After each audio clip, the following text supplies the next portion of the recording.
Morning, सुप्रभात, वंदे मातरम विद्यार्थी मित्रों। मैं आनंद सर अपने YouTube channel make account easy with Anand sir में आपका हार्दिक स्वागत करता हूं। दोस्तों, बहुत खुशी के साथ और बहुत ही आभार मैं आपका प्रकट कर रहा हूं, क्योंकि आप लोगों के सपोर्ट की वजह से अब धीरे धीरे हमारे चैनल का सब्सक्राइबर बढ़ रहे हैं और अब लगभग 950 जितने सब्सक्राइबर हो चुके हैं।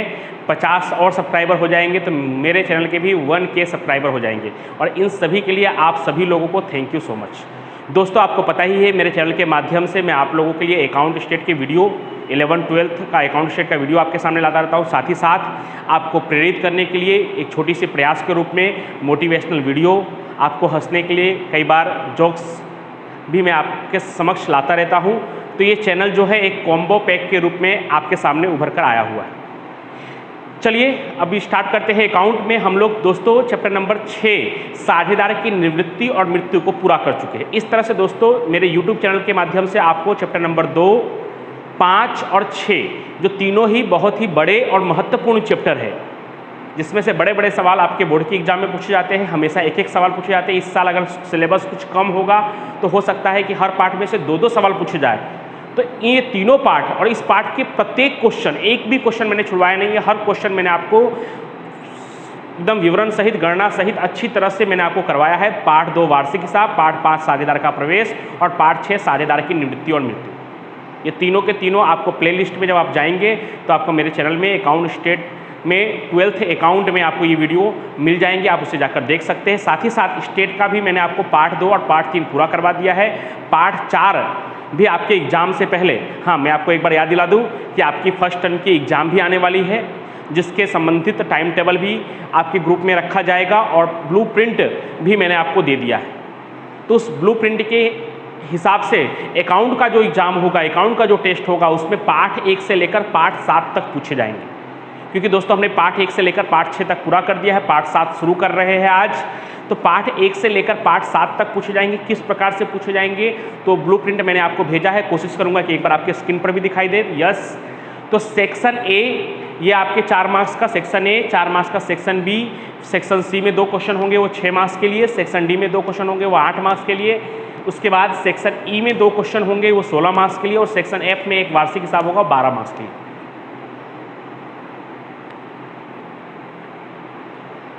तो इस तरह से कुल मिलाकर 50 मार्क्स का आपका एक टेस्ट होगा।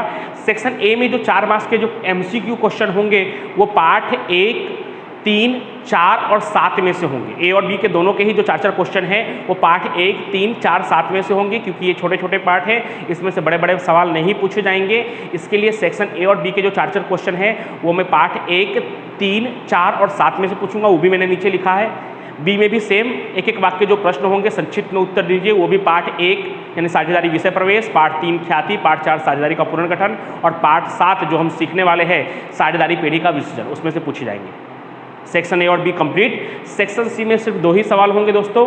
एक पार्ट 1 में से होगा 3 मार्क्स के लिए, और एक दोस्तों पार्ट 4 में से होगा साझेदारी पुनर्गठन में से त्याग और लाभ निकालने वाला छोटा क्वेश्चन ही आएगा। लॉन्ग क्वेश्चन पार्ट 4 में से या पार्ट 3 में से नहीं पूछे जाएंगे, या पार्ट 1 में से। पार्ट 3 में तो लॉन्ग क्वेश्चन है ही नहीं। पार्ट 1 और 4 में लॉन्ग क्वेश्चन है, जो मैंने आपको समझने के लिए करवाया था, उसमें से लॉन्ग क्वेश्चन आते नहीं हैं और नहीं पूछे जाएंगे। तो 3 नंबर के जो 2 सवाल होंगे उसमें से एक सवाल पार्ट 3 में से होगा और एक सवाल पार्ट 4 में से होगा, और सवाल ही होगा, थियरी नहीं होगा। उसके बाद 4 नंबर के 2 क्वेश्चन होंगे, उसमें से एक क्वेश्चन पार्ट 3 में से होगा और एक क्वेश्चन पार्ट 7 में से होगा। वो थियरी भी हो सकता है, रोजनामचा भी हो सकता है, ठीक है, अथवा में भी हो सकता है। उसके बाद 2 क्वेश्चन 8 मार्क्स के हैं, तो आपको पता ही है, एक पार्ट 5, एक पार्ट 6, एक प्रवेश में से और एक निवृत्ति में से। और लास्ट सेक्शन एफ जो है वार्षिक हिसाब, वो पार्ट 2 वार्षिक हिसाब में से क्वेश्चन 12 मार्क्स के लिए पूछा जाएगा। तो इस तरह से पूरा फॉर्मेट है।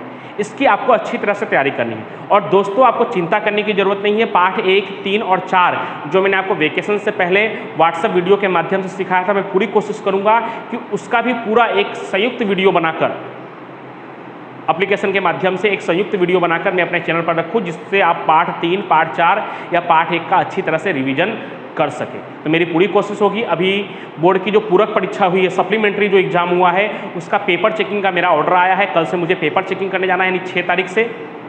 तो उसकी वजह से शायद हो सकेगा तो मैं आपको 3-4 दिन वीडियो उपलब्ध नहीं करवा पाऊंगा। तो मेरी पूरी कोशिश होगी कि इन 3-4 दिनों में जो पीछे के जो चैप्टर है जो मेरे YouTube चैनल पर नहीं है, जैसे कि पाठ 1 साझेदारी विषय प्रवेश, पाठ 3 पेढ़ी के ख्याति का मूल्यांकन और पाठ 4 साझेदारी का पुनर्गठन, ये जो 3 चैप्टर हम लोगों ने ऑफलाइन सीख लिया था, वो कोशिश करूंगा कि उनका संयुक्त वीडियो यानी पूरे पाठ का 1 या 2 भाग में वीडियो बनाकर मैं अपने चैनल पर रखूँ, जिससे कि आप ये 3-4 दिनों में जो बच्चे बाद में जुड़े थे या नहीं सीख पाए थे वो भी इसका रिवीजन कर ले, क्योंकि इस पाठ में से भी लगभग तीनों पाठों में से 8-8-9 नंबर के लिए पूछा जाएगा, तो उसका अच्छी तरह से प्रैक्टिस कर लें।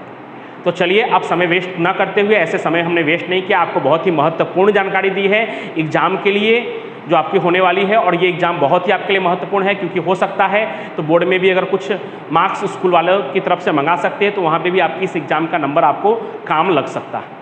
ठीक है, तो अपने प्रैक्टिस के लिए भी एग्जाम दीजिएगा, और अभी भी समय है, अच्छी तरह से आप जाकर प्रैक्टिस करेंगे तो आपको आसानी से आ जाएगा। हाँ, ये जो 3 चैप्टर है प्रवेश, निवृत्ति और वार्षिक हिसाब, वो थोड़े बड़े हैं, हो सकता है उसका आंसर ना आए तो निराश होने की ज़रूरत नहीं है, एंट्री के मार्क्स मिलते हैं, और आप कोशिश करेंगे अच्छी तरह से रिविजन करेंगे तो डेफिनेटली आपके मार्क्स भी अच्छे आएंगे। ठीक है, अब हम शुरू करते हैं पाठ 7 साझेदारी पेढ़ी का विसर्जन। हमारे पाठ 7 का नाम है साझेदारी पेढ़ी का विसर्जन। ठीक है दोस्तों, ये आपके बोर्ड के एग्जाम में जो लास्ट ईयर के पैटर्न के हिसाब से 8 मार्क्स के लिए पूछा जाता है। लास्ट ईयर इसलिए कह रहा हूँ कि इस साल कुछ पैटर्न चेंज भी हो सकता है, ज़्यादा मार्क्स के लिए भी पूछा जा सकता है, कम तो नहीं होगा दोस्तों, क्योंकि सिलेबस कम होगा तो मार्क्स चैप्टर का भारांक जो है वो बढ़ेगा। तो 8 मार्क्स के लिए लास्ट ईयर के पैटर्न के हिसाब से पूछे जा सकते हैं, तो 1 + 1 + 3 + 3। अभी जो आपकी जो एग्ज़ाम होने वाली है, जो मैं लेने वाला हूँ आपकी एग्ज़ाम, उसमें ये 6 मार्क्स के लिए पूछा जाएगा। 4 मार्क्स का एक थियरी या रोजनामचा होगा, और 1-1 नंबर के सेक्शन ए और बी में पूछे जाएंगे। तो उस हिसाब से भी महत्वपूर्ण है, और सिर्फ थियरी याद करना, और गारंटी के साथ कह रहा हूँ कि थियरी आपको याद नहीं करना है, मैं आपको याद करवा दूंगा। सबसे पहले विसर्जन का अर्थ, विसर्जन क्या होता है। अभी तक हमने प्रवेश सीख लिया, निवृत्ति सीख लिया, विसर्जन क्या है। अब अभी तक हम एक ही विसर्जन के बारे में जानते थे, गणपति विसर्जन, मूर्ति विसर्जन। गणपति जी को जाकर नदी तालाब में डुबा दिया या समुद्र में डुबा दिया तो वो कहलाएगा विसर्जन। लेकिन आज हम सीखने वाले पहली बार पेढ़ी का विसर्जन। ठीक है दोस्तों, तो पेढ़ी का विसर्जन किसे कहते हैं, तो साझेदारी अधिनियम 1932 के कलम 39 के अनुसार, ये लिखना बहुत ही जरूरी है, बहुत ही इंपॉर्टेंट है। साझेदारी अधिनियम 1932 के कलम 4 में साझेदारी की व्याख्या दी गई थी, अगर आपको याद हो तो पाठ 1 में। तो उसी तरह से साझेदारी अधिनियम 1932 के कलम 39 के अनुसार एक-एक वर्ड बहुत महत्वपूर्ण रखता है दोस्तों, एकदम ध्यान से देखिएगा। साझेदारी पेढ़ी का धंधा या कामकाज, साझेदारी पेढ़ी का धंधा या कामकाज हमेशा के लिए कानूनी रूप से बंद कर दिया जाए तो उसे हम साझेदारी पेढ़ी का विसर्जन कहेंगे। साझेदारी अधिनियम 1932 के कलम 39 के अनुसार, मैं फिर से एक बार रिपीट कर रहा हूँ, साझेदारी अधिनियम कलम 1932 के कलम 39 के अनुसार, ये पहले एक लाइन याद कर लेते हैं। साझेदारी अधिनियम 1932 के कलम 39 के अनुसार साझेदारी पेढ़ी का धंधा या कामकाज हमेशा के लिए और कानूनी रूप से, 2 वर्ड है दोस्तों, हमेशा के लिए और कानूनी रूप से बंद कर दिया जाए तो उसे हम साझेदारी पेढ़ी का विसर्जन कहते हैं। नहीं तो ये मालूम पड़ा कि 1 महीने के लिए दुकान बंद किया है, पेढ़ी बंद किया है, तो हम मान लेंगे कि विसर्जन हो गया, ऐसा नहीं। हमेशा के लिए बंद होना चाहिए और कानूनी रूप से बंद कर दिया जाए तो उसे हम कहते हैं साझेदारी पेढ़ी का विसर्जन। पेढ़ी या धंधा का कामकाज हमेशा के लिए और कानूनी रूप से बंद किया जाए तो उसे क्या कहेंगे, साझेदारी पेढ़ी का विसर्जन। उसके बाद दोस्तों IMP थियरी, यानी ये कुल मिलाकर 6 थियरी है दोस्तों। इस 6 में से ही आपके बोर्ड के एग्जाम में, न कि इस एग्जाम में, गारंटी के साथ आपके बोर्ड के एग्जाम में पार्ट 1 में से अगर थियरी आता है तो सिर्फ 7वें लेसन में से आता है, और 7वें लेसन में से भी इस 6 टॉपिक में से एक टॉपिक कंफर्म आएगा। आपको बाहर का कुछ भी पढ़ने की जरूरत नहीं, क्योंकि ये 6 के 6 ही टॉपिक है आपके बुक में, और इन 6 को मैं याद करवाऊंगा, और इस 6 में से ही 1 या 2 आपके बोर्ड के एग्जाम में पूछे जाएंगे। एक तो हमेशा पूछे जाते हैं, ऑप्शनल में दूसरा भी पूछ सकते हैं, या अलग से भी दूसरा भी पूछ सकते हैं रोजनामचा की जगह। जो 3-3 नंबर के 2 सवाल है, दोनों के दोनों थियरी भी हो सकते हैं, और नहीं तो एक थियरी एक रोजनामचा, या एक थियरी के ऑप्शन में जो दूसरा एक सवाल आता है तो वो भी थियरी हो सकता है। तो इस तरह से 2 थियरी भी पूछे जा सकते हैं। तो क्या है ये 6 थियरी, पहले वो देख लेते हैं। आपको देखने से लग रहा है कि 5 ही है, सर बार बार 6 कह रहे हैं दोस्तों। यहाँ पे A और B लिखा है, तो इसको भी अगर अलग अलग ही पूछे जाते हैं, साथ में नहीं पूछते, तो ये मिलाकर 6 ही हो जाएंगे दोस्तों, क्योंकि दूसरे में मैंने A और B लिखा है। तो इस तरह से कुल मिलाकर 6 है। सबसे पहला है साझेदारी का विसर्जन और साझेदारी पेढ़ी के विसर्जन के बीच अंतर। सबसे पहला क्या है दोस्तों, साझेदारी का विसर्जन और साझेदारी के पेढ़ी के विसर्जन के बीच अंतर। कोशिश करूंगा कि जब नेक्स्ट वीडियो जब मैं आऊँ बोर्ड का पेपर चेकिंग करके जब मैं आऊँगा, उससे पहले तो मैं बीच में जो 3-4 दिन वीडियो नहीं बना पाऊँगा, उसके लिए सॉरी। और उसके बदले मैं आपको और एक सुनहरा तक कि मैं आपको रिवीजन का जो वीडियो भेजूंगा वो आप ज़रूर देखिएगा, वो आपको ज़रूर काम आएगा, और कोशिश करूँगा कि उसे भी मैं अपने यूट्यूब चैनल पर अपलोड करूँ और आपको उसका फ़ायदा मिले। तो उन 3-4 दिनों में आप उसको अच्छी तरह से पूरा कर लीजिएगा। उसके बाद जब हम आएंगे तो इन सभी टॉपिकों को बारी बारी से सीखेंगे। कोशिश करूंगा कि एक पहले वीडियो में मैं 3 टॉपिक को समझा दूं और दूसरे वीडियो में बाकी के 3 टॉपिक को समझा दूं। चलिए देख लेते हैं पहले कौन कौन से टॉपिक सीखना है। सबसे पहला है साझेदारी का विसर्जन और साझेदारी पेढ़ी के विसर्जन के बीच अंतर। दूसरा है पेढ़ी के विसर्जन की पद्धति। पेढ़ी के विसर्जन की अलग अलग 2 पद्धतियां हैं, एक सामान्य या स्वैच्छिक विसर्जन उसे कहते हैं। स्वैच्छिक मतलब स्वेच्छा से, साझेदारों की सहमति से, सर्वसम्मति से, या उसी को कह सकते हैं अदालत के हस्तक्षेप के बिना। दोस्तों कई बार अदालत आते ही दोस्तों अदालत वाले बच्चे लिखने ले जाते हैं कि अदालत द्वारा विसर्जन, ऐसा समझ लेते हैं, लेकिन कभी कभी ऐसा भी लिखा होता है अदालत के हस्तक्षेप के बिना विसर्जन को समझाइए। तो अदालत के हस्तक्षेप के बिना का मतलब यही हुआ कि सामान्य या स्वैच्छिक विसर्जन, यानी उसको दूसरे इस नाम से भी पूछ सकते हैं कि अदालत के हस्तक्षेप के बिना विसर्जन को समझाइए, तो वो यही कहलाएगा सामान्य या स्वैच्छिक विसर्जन। दूसरा बी है अदालत द्वारा पेढ़ी का विसर्जन, उसके टॉपिक को हम सीखेंगे। तीसरा टॉपिक है हमारा, यानी एक तरह से कह सकते हैं चौथा, पेढ़ी के विसर्जन संबंधित कानूनी एवं अन्य प्रावधान। पेढ़ी के विसर्जन संबंधित कानूनी एवं अन्य प्रावधान। चौथा है वसूली खाते पर टिप्पणी लिखना है। और पांचवा है वसूली खाते की प्रथम पद्धति और दूसरी पद्धति के बीच अंतर।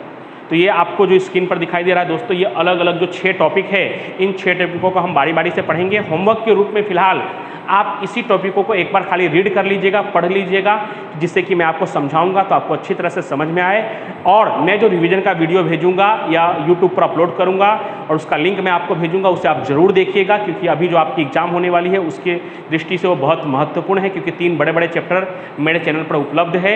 लेकिन वो जो 2-3 चैप्टर जो उपलब्ध नहीं है, मैं कोशिश करूँगा कि उसे भी अपलोड करूँ, तो उसे आप ज़रूर देखिएगा। और ये जितने भी टॉपिक आपको दिखाई दे रहे हैं स्क्रीन पर, इन सभी टॉपिकों को एक बार अच्छी तरह से पढ़ लीजिएगा। और साथ ही साथ मैं आपको बताना चाहूँगा कि स्टैटिस्टिक्स के भी 2 चैप्टर के वीडियो उपलब्ध है, पार्ट 2 और पार्ट 3, रैखिक सहसंबंध और रैखिक नियत संबंध। उसको भी अगर आपको कोई डाउट हो तो उसे भी आप देख सकते हैं, और फिर भी अगर आपको कोई दिक्कत हो तो आप मुझे पर्सनली पूछ सकते हैं। Thank you so much.